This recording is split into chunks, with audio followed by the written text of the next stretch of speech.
Hey everyone, this is Raina Carrillo with Purpose and Passion. I am so excited. I'm here in the beautiful Rodeo Drive, Beverly Hills, and Lux Media Studios. Let me tell you, I'm all about positivity, woman empowerment, and of course, nonprofit, because I've been in the nonprofit sector since 1999.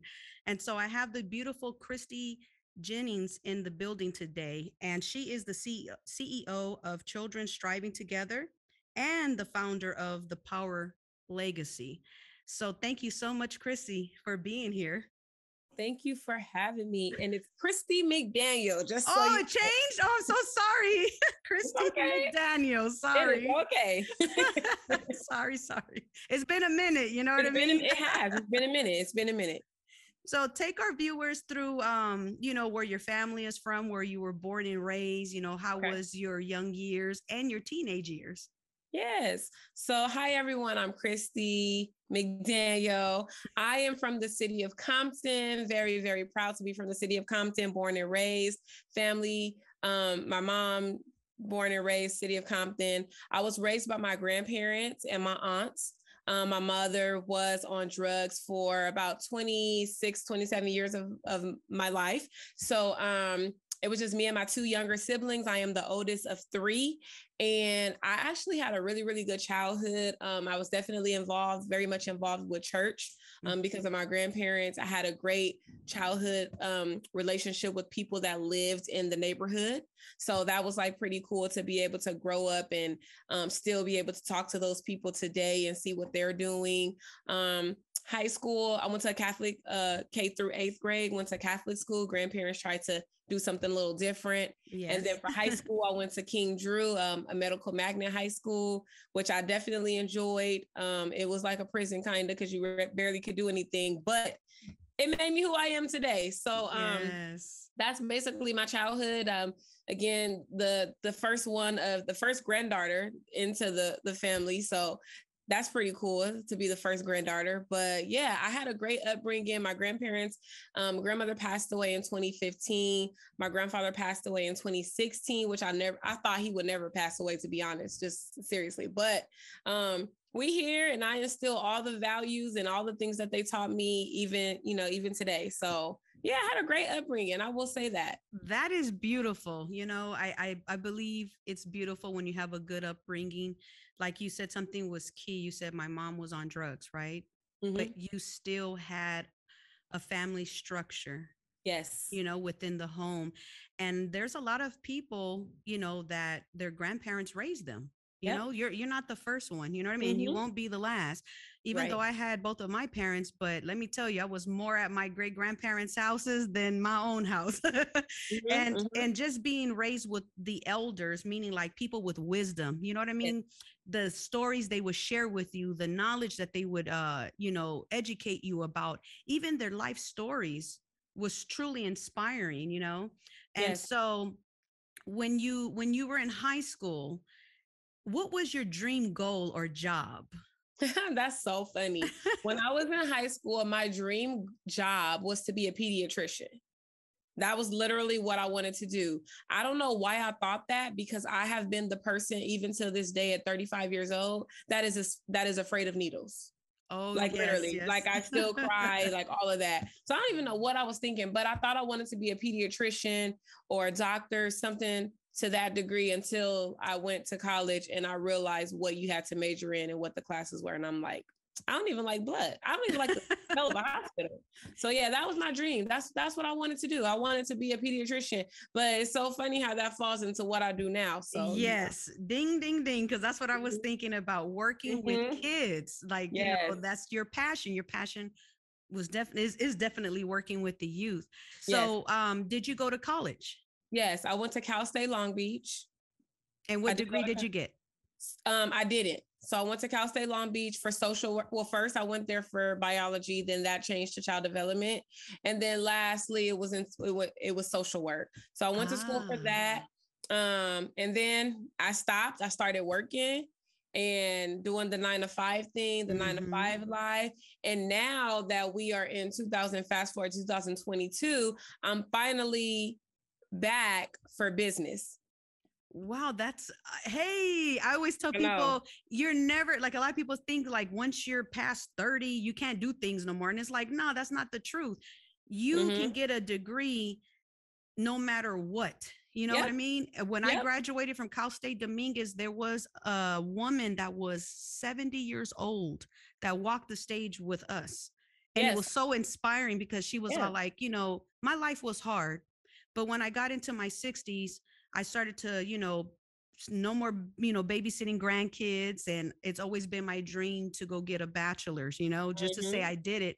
And she said she was 70. And I'm just like, wow, how inspiring. It's never too Yeah. late to Nope. accomplish a goal. So congratulations, Christy. Thank you. We only think that it's too late. Is we only think it's too late because we find ourselves competing and looking at other people's lives and wondering, dang, I Yes. should have did that. Or your parents will be like, you should have did this or you should have done that. But I feel like everybody's path is their path regardless. And you just gotta be the one to choose to be like, okay, now it's my time, and do what you're gonna do. Yes, of course, of Yeah. course.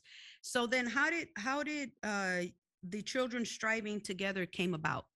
So I used to do a lot of volunteer work. I was over my youth ministry at my church, and then I volunteered with like Big Brother, Big Sister, Aviva, um, the YMCA, just different places. And to this day, I used to say, dang, I was driving on the freeway and something told me to go to the library. But I know that that was God telling me to go to the library because before I used to say something told me.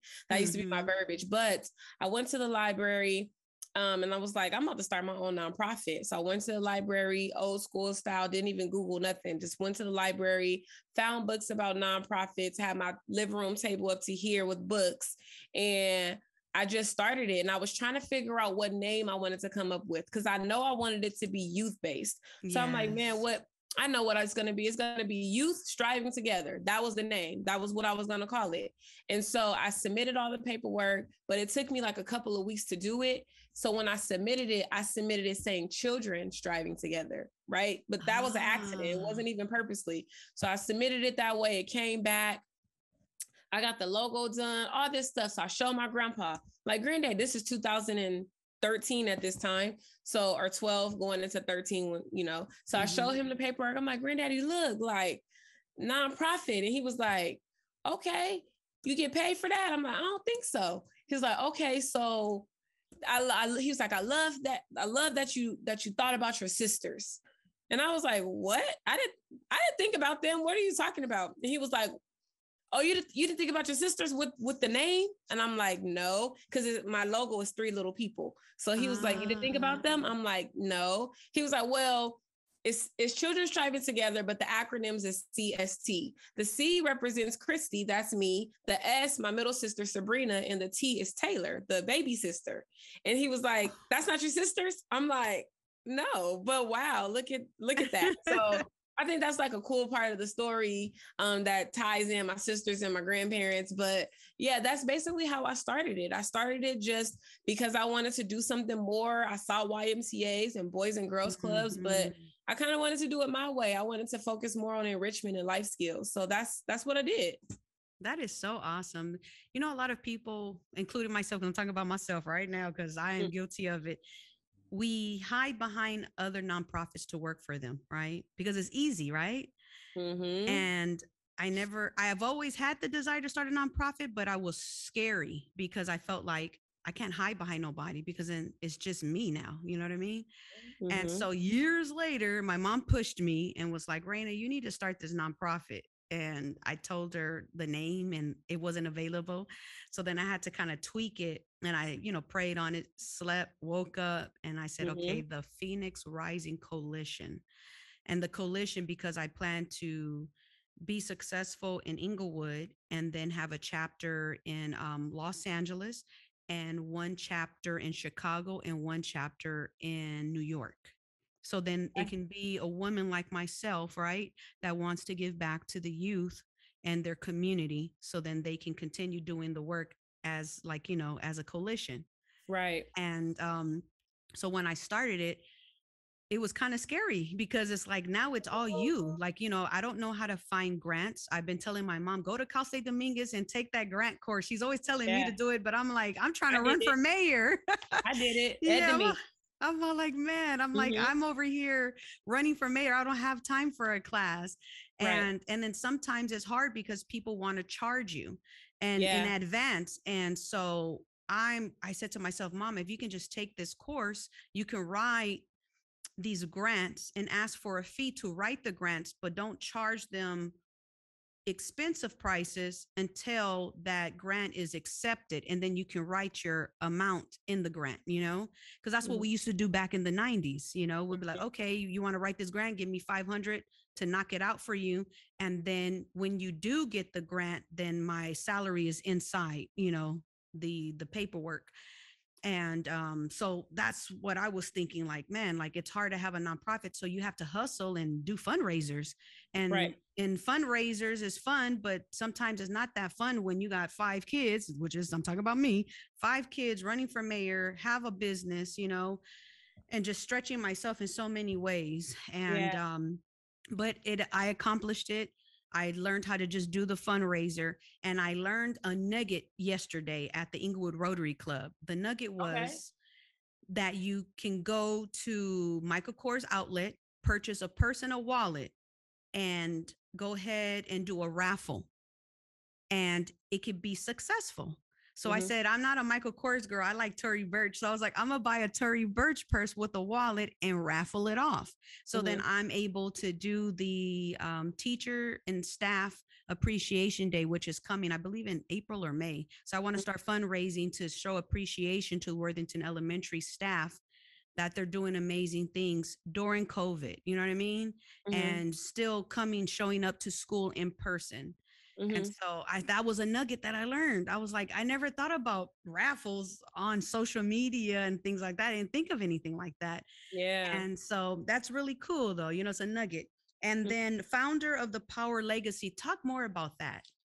Yes. So the Power Legacy was born when not decided. I kind of wanted to do it because I always was helping people with nonprofits. But in 2019, I was laid off of my job. And I was like, you know what? I'm never going to be laid off another job again. I'm about to start this business. So the Power Legacy was born because, again, I wanted to help people start their own nonprofits and for-profits because I was already doing it. I was helping people do it for free, but I was just a little afraid because I was like, well, what if it doesn't make money? How am I gonna pay my bills? So I started it as a DBA. The Power Legacy was a DBA. And then in 2020, I was like, you know what? No, I'm gonna make this a full LLC. I'll pay my $800 a year. I shouldn't be afraid of $800. I know I can make that. So Yes. I started it. And since then to date, I have helped to create nonprofits as well as for-profits. I've helped, my last number that I did was 167 That's a clients blessing. That's a start their blessing. own nonprofits, yes, and for-profits. And so I still do help people start their for-profits, but I don't advertise it as much. I'm more on the nonprofit sector now because that's more of my love language. And I see so many people that want to start nonprofits. They either have a piece of the information or they don't have all the information, or they've been running nonprofits insufficiently or incorrectly. Yes. So I am that person that go in, do all the paperwork. I give them 6 strategy calls every other week, just about all the different factors and what they should know, and not just what people are telling them. Because people tell you a lot of stuff when it comes to nonprofit. Yes. And a lot of stuff is gray area with nonprofit. You do have black and white, but you do have that gray area with the nonprofits as well. So I just want to dispel the myths and let them know facts, not opinions of what should go into, starting your business. So I love it. I love it here. That's amazing. And I'm happy that I asked you about your business because there's a lot of people that want to start nonprofits. Yes. And they're always asking me, who do I go to? So now I can refer people to you. Yes, of course. So talking about life itself, how has COVID been for you? Like the whole COVID situation, Yes, COVID has been a thing. I mean, there is. So when COVID first started, I'm going to just be 100% Mm-hmm. honest. I was excited, not excited for people passing away in the negative. Yes, yes, yes, I yes. was excited to sit my butt down because I'm always moving. I'm always doing something. I don't have breaks like that. Weekends, I'm doing something. It was just always something. So in the beginning, I was really excited about being able to sit down for a little bit, watch TV, just do nothing. And I Yes. literally did that for 4 weeks. I did nothing, like didn't pick up a computer. I didn't do anything. And then when April came, I'm like, all right, COVID, this is supposed to be over by now. Like it's getting a little beside yourself. So I was like, May 15th, it's going to be over. And then we turned into now we're in 2022. Yes. So at first, I wanted it and then I didn't want it. But for the most part, it did allow me to sit down and just think about my life and what it is that I really want to do and implement and how I want to organize certain things. It made me challenge myself as it pertains to mental health. I've been divorced twice. I was divorced in 2012. No, I'm young, but hey, I was divorced in 2012, and then I got married again, and I was in 2016, and I got a divorce in 2019. So it made me just go to therapy and like really figure out, like, not blaming myself for anything, being accountable, of course, for my actions, Yes. but also digging deep to figure out, like, what are those things and those barriers that I can't figure out how to overcome. So I did that. That was cool. Then I went into got a life coach. Then I started getting coaches, like business coaches. So it just helped me like invest more into Yes.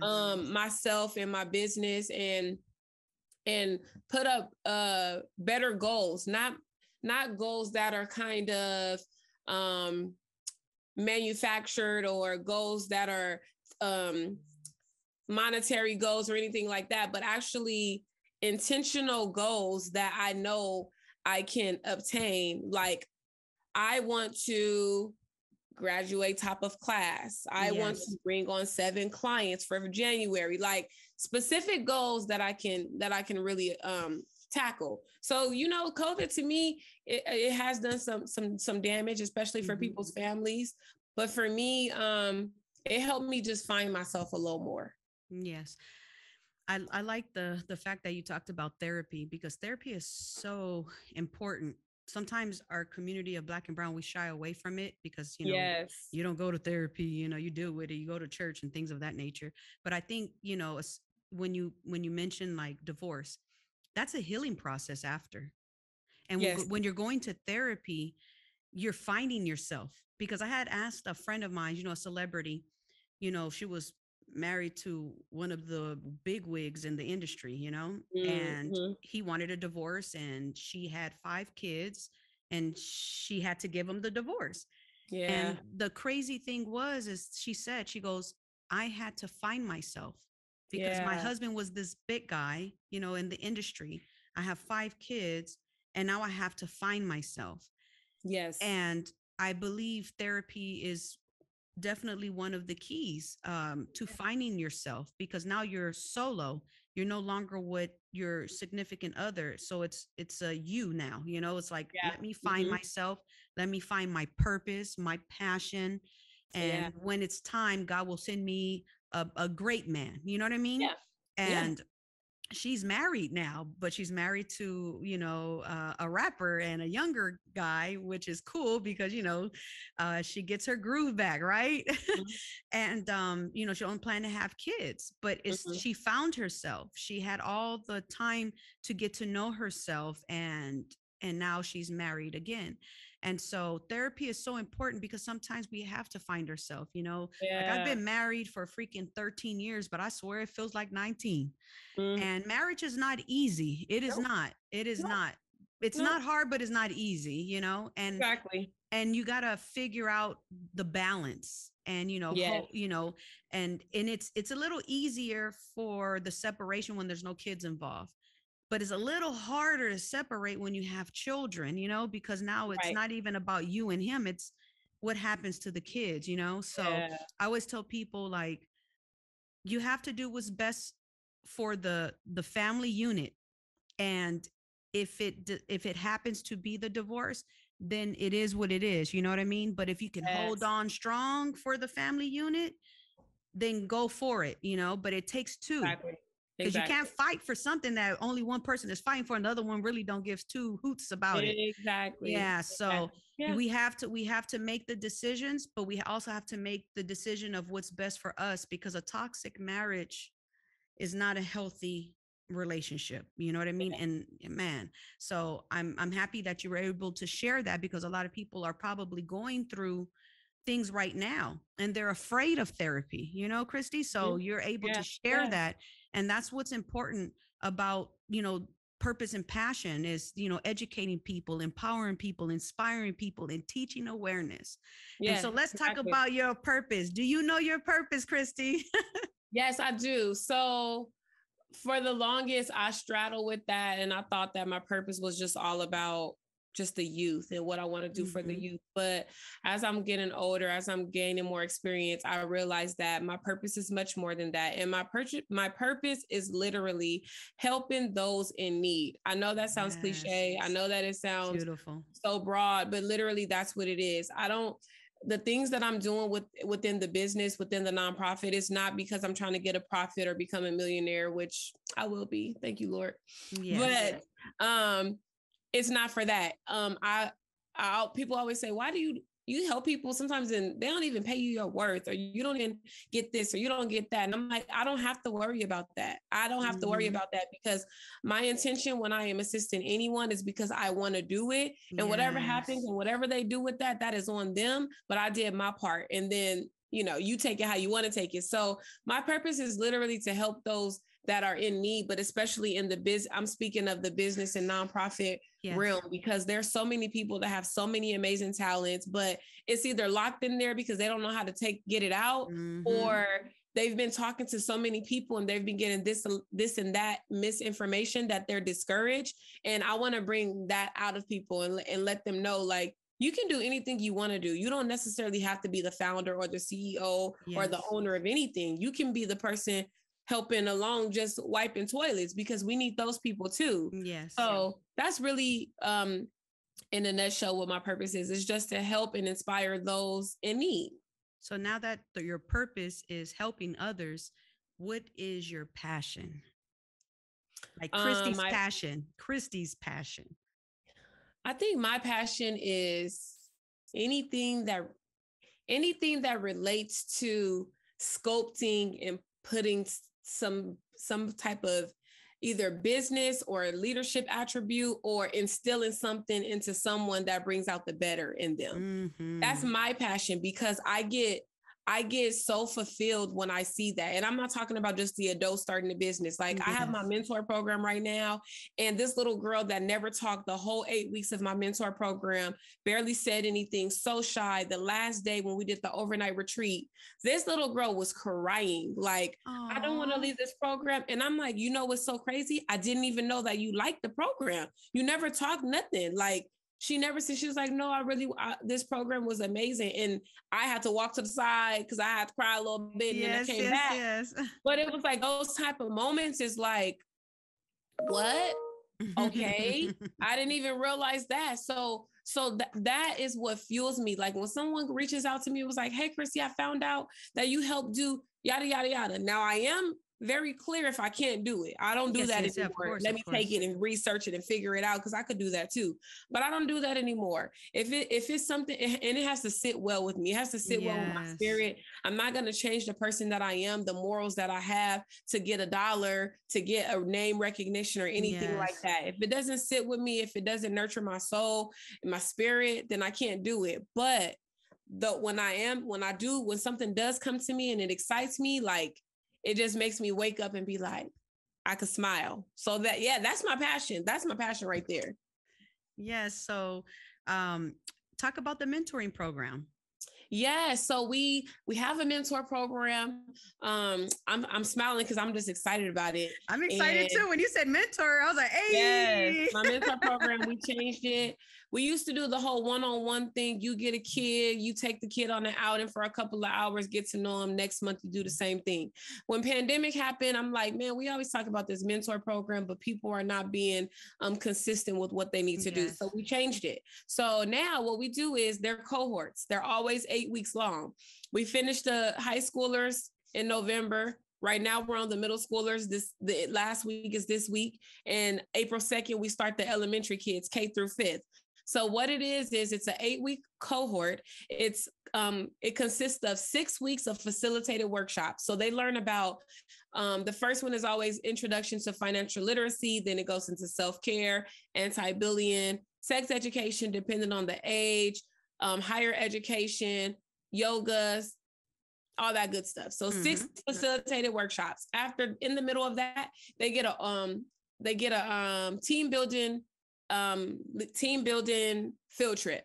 The last 2 cohorts, they went to the escape room. So, in the escape room, you got to work together to get out. So that was their team building exercise. And then at the end of the cohort, they do an overnight retreat. The overnight retreat, the first one, we rented out a hotel, 1 suite for the boys, 1 for the girls. We did activities, team building, strategy exercises, and things of that nature. This weekend is our end of retreat for the middle schoolers, and it's going to be at an Airbnb. We have 5 bedrooms. They're all already got their room assignments. Of course, boys and girls are separate. Yes. And each one, the high schools were 16 kids. This one is 12. We're hoping for 20 for the elementary, which will be 1 cohort, but split K through 2nd and then 3rd through 5th. So when I tell you like the things that they've learned, we even have mentors in training because the high schoolers came back to help out the middle schoolers. That is awesome. Yeah, so they love it. I love it. Our goal is for when we redo this, because this elementary one will be the last of the 3. So of the, junior high, middle school, high school, when we start back in July or August, June or July, we want all 3 cohorts, middle school, high school, elementary, to be happening all at the same time. So the feedback has been great. The parents have been great. I had 1 kid that was, he's on the spectrum. He did his IEP, I think it's called. Yes, he did his IEP. Okay, so he did his IEP 2 weeks ago, and his teachers, or the counselor said, who is Christi from Children Striving Together? Because this kid has all he does is talk about this program, and I've seen his social skills increase. When I tell you, I was floored. That's I was God, like, girl. What? That's God. God is utilizing you, honey. Yeah, so that it's like, there's no way. There's no way I can stop this. That is a blessing. We just trying to keep it going. That's not trying. We're gonna keep it going. Yes, you're doing it, honey. Christi, I'm so proud of you. Like, wow. I am so proud of you. I appreciate it. I'm so proud of you. Oh my gosh. Well, is there anything you want to share with the viewers, words of encouragement? Yes, my words of encouragement to the viewers would be to do, I know it's cliche, but whatever it is that you want to do, please do it. Do not let a soul let you know that you cannot do it, because when it came to this nonprofit thing, my grandfather, even though he was my biggest supporter, he was also the most concerned when it came to using all your money and you're doing this and you're doing that and what's going to happen if you put the nonprofit to the side. And I even thought that at times when I wasn't getting funding and things of that nature. But it's about to be 9 years on March 18th, and all I can say is, like, don't give up and do not try to compete with the masses or let social media be your downfall, because social media is a site that we could be any and whoever we want to be on social media. Yes. And some people are being real, some people are not. But sometimes social media literally can remove you from what it is that you're trying to do, because you're so busy focused on what you see and what you think. Yeah, what you think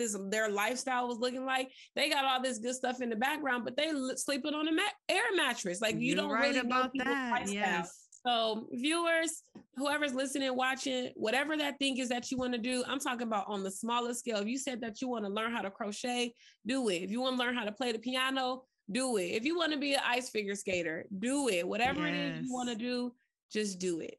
That's my words. Oh, Christi, thank you so much. That's a That's some empowering, encouraging words for the viewers. Well, thank you so much for being on Purpose and Passion. I'm so excited. I'm so excited. And so, viewers, we're closing the show today, and I'm just so happy that we had Christi in the building through Zoom.